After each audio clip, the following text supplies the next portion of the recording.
Hi friends, বাবুস কিচেনে সবাইকে welcome করে আজ আমি আপনাদের সামনে আরও একটি রেসিপি নিয়ে হাজির হয়েছি। আজকের রেসিপি হলো গোকুল পিঠে। তা চলুন যা যাক রেসিপির দিকে আমি কীভাবে বানিয়েছি এই রেসিপিটি। আর ভিডিওটি স্কিপ না করে লাস্ট পর্যন্ত দেখার জন্য অনুরোধ রইল।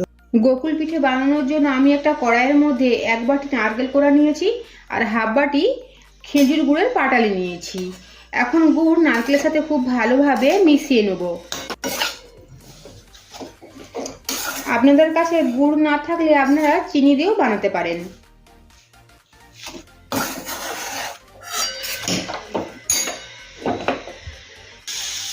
দেখুন গুড়টা খুব ভালোভাবে গলে গিয়ে নারকেল কোড়ার সাথে মিশে গিয়েছে।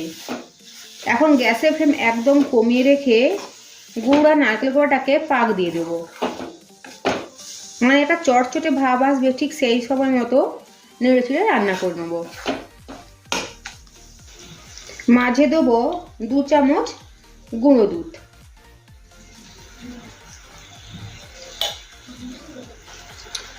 গুঁড়ো দুধ ভালোভাবে মিশিয়ে নেব নারকেল কোড়ার সাথে।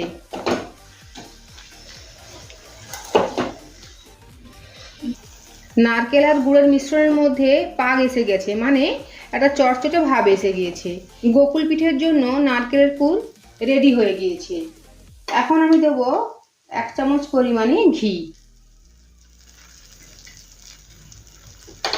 ঘি ভালোভাবে মিশিয়ে নেব। ঘি ভালোভাবে মিশিয়ে নিয়েছি নারকেল আর গুড়ের সাথে। এখন গ্যাসের ফ্লেম অফ করে দেবো। মিশ্রণটা প্লেটের মধ্যে ঢেলে নিয়েছি, খুব ভালোভাবে ঠান্ডা করে নেব।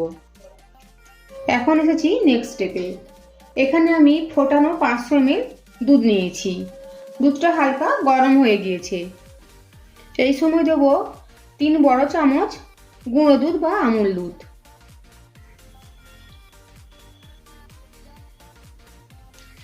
এখন গুঁড়ো দুধটা খুব ভালোভাবে মিশিয়ে নেব।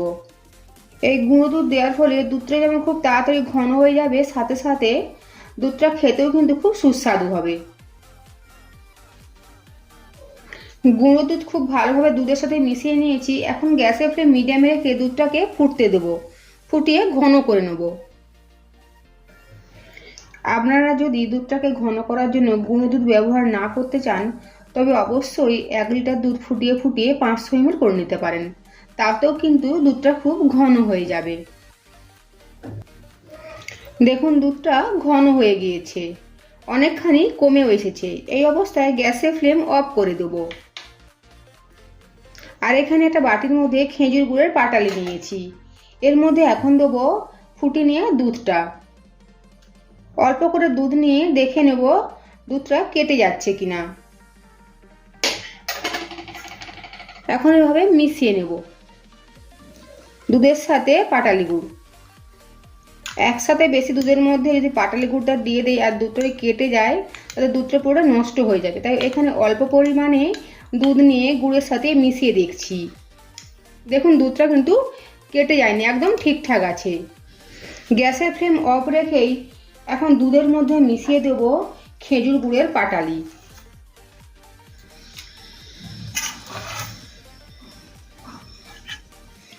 আপনারা মিষ্টি যতটা পছন্দ করেন ঠিক সেই হিসাবেই মিষ্টিটা বাড়িয়ে কমিয়ে নিতে পারেন। দুধের সাথে গুড়টা মিশিয়ে নেব। দুধের মধ্যে পাটালি গুড়টা মিশিয়ে নিয়েছি আর গ্যাসের ফ্লেম অন করে দিয়েছি। এখন দুধটাকে ফোটার জন্য অপেক্ষা করব। দেখুন দুধটা ফুটে উঠেছে। এই সময় দুধটাকে আর জাল দিয়ে বেশি ঘন করব না। এখন গ্যাসের ফ্লেম অফ রেখে দুধটা এক সাইডে রেখে দেবো। এখন এসেছি নেক্সট স্টেপে। একটা বড় কাঁচের বোলের মধ্যে নিয়ে নেব হাফ বাটি পরিমাণে চালের গুঁড়ো, 1 বাটি ময়দা, দেবো স্বাদ মতো লবণ। সবকিছু মিশিয়ে নেব আর অল্প অল্প জল দিয়ে একটা ব্যাটার বানিয়ে নেব।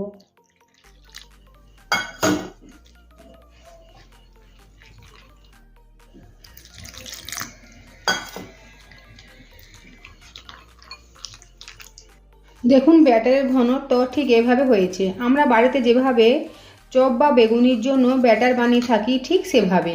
এখন যাব নেক্সট প্রসেসে। নারকেলের পুরটা ঠান্ডা হয়ে গিয়েছে। এখন নারকেলের পুর থেকে গোকুল পিঠেগুলো বানিয়ে নেব। অল্প পরিমাণে একটু এভাবে পুর নিয়েছি, হাতের মধ্যে প্রথমে এভাবে গোল করে নেব, তারপরে এভাবে ঠিক ঘুরিয়ে নেব। দেখুন, এবারে হাত দিয়ে চেপে একটা চ্যাপটা করে নেব। আপনারা চাইলে গোল গোল শেপও বানাতে পারেন। দেখুন, গোকুল পিঠের শেপ দিয়েছি। এভাবে বাকি পুর থেকে গোকুল পিঠেগুলো বানিয়ে নেব। দেখুন, ঠিক পেঁড়ার শেপে গোকুল পিঠেগুলো বানিয়ে নিয়েছি। পাশে ওভেনে গোকুল পিঠেগুলো ভাজার জন্য তেল গরম করতে বসিয়েছি। এখন আমি এই ব্যাটারের মধ্যে একটা গোকুল পিঠে দেবো, আর এই ফর্কের সাহায্যে বা কাঁটা চামচের সাহায্যে ঠিক এভাবে তুলে গরম তেলের মধ্যে দেবো। গ্যাসের ফ্লেম হাই রেখে তেলটা খুব ভালোভাবে গরম করে নিয়েছি। এখন গ্যাসের ফ্লেম কমিয়ে দেবো,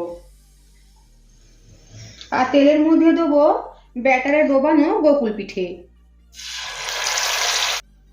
অর্ধেক গোকুল পিঠে তেলের মধ্যে দিয়ে দিয়েছি। পিঠেগুলোকে বেশিক্ষণ সময় নিয়ে ভাজার দরকার নেই। বেশিক্ষণ সময় নিয়ে পিঠেগুলো ভাজলে পিঠেগুলো শক্ত হয়ে যাবে।